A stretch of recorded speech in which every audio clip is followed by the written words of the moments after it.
인구 고령화로 인해서 골다공증이 한국 사회의 골칫거리로 떠올랐습니다. 지난해 국민건강보험공단에 의하면 최근 5년 사이에 골다공증 환자는 약 31% 증가했다고 하는데요. 그런데 골다공증 환자가 치료제 복용 중에 치과 치료를 받을 경우 각종 위험이 따를 수 있다고 해서 주의하셔야겠습니다. 네, 전문가와 함께 골다공증을 치료할 때 주의 사항에 대해서 자세히 알아보겠습니다. 가천대 길병원 내분비 대사내과 김현선 교수 연결됐습니다. 안녕하세요. 네, 안녕하세요.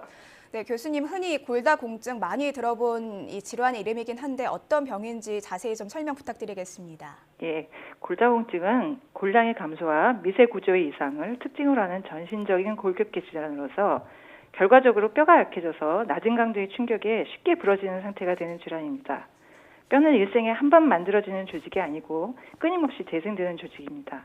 외부 자극에 의해서 미세 손상이 오면 낡은 뼈를 흡수하고 새로운 뼈를 만들어서 항상성을 유지하는데요. 이 과정이 순조롭지 못하면 뼈가 소실되어 골다공증이 되는 것입니다. 태어나서 계속 뼈가 생성되어 20, 30대에 정상이 오른 다음에 소실되는데 여성에서는 폐경기를 기점으로 빠른 소실을 가져오게 됩니다. 이것이 폐경기 여성에서 골다공증 치료가 집중되는 이유입니다. 골다공증의 원인은 유전적인 원인을 바탕으로 흡연이나 과음, 운동 부족 등의 생활 습관이나 소화흡수장애라든지 갑상선 항진증, 당뇨병, 만성신부전 등의 특정 질환과 스테로이드 제제와 항암제 약제 등에서도 2차적으로 올 수 있습니다. 골다공증만으로는 증상은 없습니다만 각종 골절이나 척추 골절에 의한 요통으로 삶의 질이 떨어질 수 있고 특히 임상적으로 위험한 대퇴부 골절은 많이는 1년 내에 사망률이 30%에 이른다고 합니다. 보통 이제 골다공증이라고 하면은 그냥 뼈가 약해진다라고만 생각했는데 대퇴부 골절이 사망률이 상당히 높다는 얘기를 들으니까 좀 충격적인데요. 예. 근데 이 골다공증 약을 복용하고 있을 때 치과에서 이를 빼거나 치료를 받는 게 위험할 수 있다. 사실 잘 납득이 안 되거든요. 어떤 이유 때문인지 좀 자세하게 설명 부탁드립니다. 예, 이제 비스포스에틴 약제에 관련된 턱뼈 괴살 때문입니다. 골다공증을 치료하기 위해서 치료하는 약제가 골흡수 억제제와 골 형성 촉진제로 복용하게 되는데요. 말 그대로 골흡수 억제제는 뼈를 흡수하는 걸 막아주는 약이고 후자는 뼈를 재생하는 돕는 약입니다. 근데 우리나라나 전 세계적으로 주로 사용하는 작물은 비스포스네이트로 강력한 뼈 흡수 억제제입니다. 근데 비스포스네 같은 이런 강력한 골흡수 억제제를 사용하는 경우에 치과 치료 도중 턱뼈가 노출되거나 구강내나 구강외에 누공이 8주 이상 지속되는 경우를 턱뼈 괴사라고 합니다. 비스포스네 같은 약제는 턱뼈를 약하게 만들고 심지어는 확률은 좋지만 괴사를 초래하는 것으로 알려져 있기 때문에 약제로 인해 턱뼈에 영향이 있는지라 치과 치료할 때 무리를 치료는 받았을 때는 회복이 느리거나 턱뼈에 이상을 주거나 턱뼈 괴사를 갖출 수 있기 때문에 치과 치료에 위험이 있을 수 있습니다. 그래서 네. 주의를 필요로 합니다. 네, 이 골다공증 환자 같은 경우에는 치과 치료를 받을 때 좀 더 신중하게 좀 주의해야 할 네. 필요가 있을 것 같습니다. 네. 네, 그렇다면 이 골다공증 약을 복용했을 때 구체적으로 좀 어떤 부작용이 우려되는 겁니까? 어떤 약제나 부작용은 있습니다. 예를 들어서 이제 골다공증 치료제 여성 호르몬제를 드시는 경우에는 유방암이나 자궁암이 좀 더 온다고 돼 있고요. 유방 호르몬제나 아니면 선택적 에스트로겐 수용성 조절제라는 약이 있는데요. 이걸 장기 복용하실 때는 정맥 혈전증의 위험도도 올 수 있다고 합니다. 여기서 요즘에 주목되는 것은 이제 이런 그 부작용보다는 요즘 흔히 사용하는 비스포스네이트 부작용이 가장 이슈가 되고 있는데요. 턱뼈 괴사나 비전형성 대퇴부 골절 등입니다. 턱뼈 괴사는 발생 빈도가 고용량을 쓰시는 경우에 조사됐을 때 암 환자에서 1 내지 10%는 보고 있지만 골다공증 환자에서는 10만 명 중 1명 내지 10명 정도로 드문 것으로 알려져 있습니다.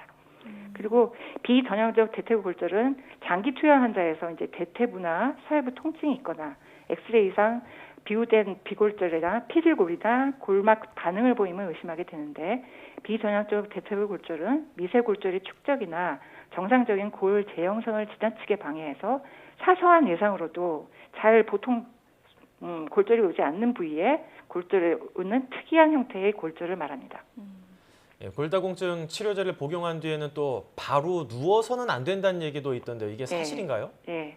비스포네이트를 복용하는 환자에서 삼킴 곤란이지 오심이라든지 그런 위장장애나 식도염, 심지어 귀궤양도 생길 수 있습니다. 적은 양을 물과 함께 복용하시면 하고 바로 누우시게 되면 자주 발생할 수 있기 때문에 비스포스네이트는 또 흡수도 잘 되는 약이 아니거든요. 그래서 꼭 빈속에 드셔야 되고 복용 후에는 한 컵 이상의 물을 충분히 드셔야 되며 30분 내지 1시간 동안 누우시면 안 됩니다. 네, 뭐 골다공증을 치료할 때 좀 주의해야 할 사항에 대해서 짚어보고 있는데 그렇다고 이 골다공증을 치료하지 않고 방치하면 더 위험할 것 같은데 어떠십니까? 예, 우리나라 이제 50대 여성 골다공증 환자의 과반수 이상 그리고 70대 환자 대부분이 이 골다공증이라는 삶의 질이 많이 떨어집니다. 네. 골다공증은 골절이 발생하기 전까지는 특별한 증상으로는 없으므로 진짜 잘 모르고 지내시는 경우가 많은데요. 나이가 많아질수록 골증이 발생하는데 그 척추골절이 가장 흔하게 발생하며 한 50%는 이분들도 증상이 없습니다. 근데 골절이 발생하고 난 다음에는 다시 한번 또 골절이 올 수 있는 재골절의 위험도가 크게 증가합니다. 대퇴부 골절은 발생하면 절반이 이전처럼 옛날처럼 이렇게 잘 걸을 수가 없게 되고요. 절반 정도. 25%는 요양시설이 있어야 된다고 그러고 심지어 아까도 얘기 드렸지만 1년 내 사망률이 20-30%에 이른다고 합니다. 그 유방암 환자의 사망률과 거의 같다고 하기 때문에 그 골다공성 골절의 발생은 예방하는 데 치료가 중요하다고 생각합니다. 네, 골다공증에 걸리게 되면 이제 삶의 질이 많이 떨어질 수 있으니까 치료를 해야 될 것 같은데 사실 골다공증이 걸렸을 때 치과 치료를 하는 것도 좀 중요하다고 생각을 하거든요. 치과 치료도 안 하면 삶의 질이 많이 떨어지지 않습니까? 이 두 개가 같이 걸렸을 때는 어떻게 해야 좋을까요?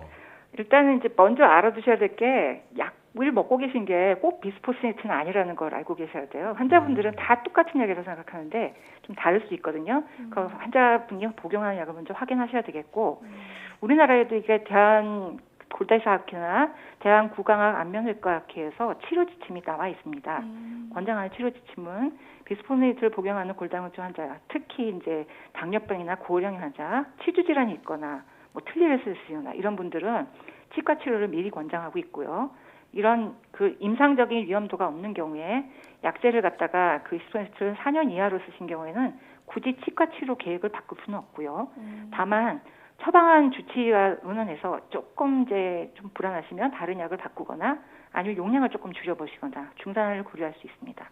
네. 4년 이하라도 4년 이하라도 위험 인자가 있는 경우나 4년 이상 장기 복용하신 분은 반드시 주치의하고 상의하시고 2개월 내에 약 2개월 동안 정도는 약제를 중단하시는 것이 권유됩니다. 네. 무엇보다 주치의와 잘 상의를 해서 결정하는 게 중요할 것 같네요. 네. 그렇다면 이 밖에도 이 골다공증 치료를 할 때 우리가 꼭 지켜야 하는 주의사항 같은 게 따로 있을까요? 네. 골다공증 환자 대부분이 이제 권장하는 그 예방 방법이 있습니다. 대개 성인은 하루에 1200mg 정도의 칼슘을 권장하는 편이고요. 비타민은 하루 800IU 정도 그럼 섭취를 권장합니다. 이거는. 그리고 가벼운 외상에도 골절이 생길 수 있기 때문에 골 강도를 증가시키기 위해서는 낙상을 예방하기 위한 근형 감각이라든지 근력을 강화시켜주는 운동 등을 필요로 합니다.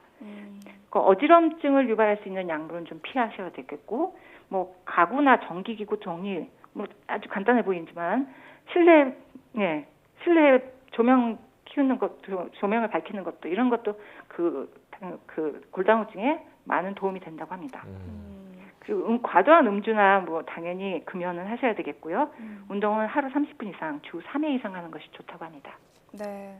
어떤 질병이든 예방이 제일 중요하니까요. 앞서 짚어주신 것들 잘 지키는 게 중요할 것 같고요. 또 이 치과 치료를 병행해야 할 경우에는 좀 더 주의를 하는 게 필요할 것 같습니다. 네, 지금까지 가천대 길병원 내분비 대사내과 김현선 교수였습니다. 오늘 말씀 잘 들었습니다. 네, 감사합니다.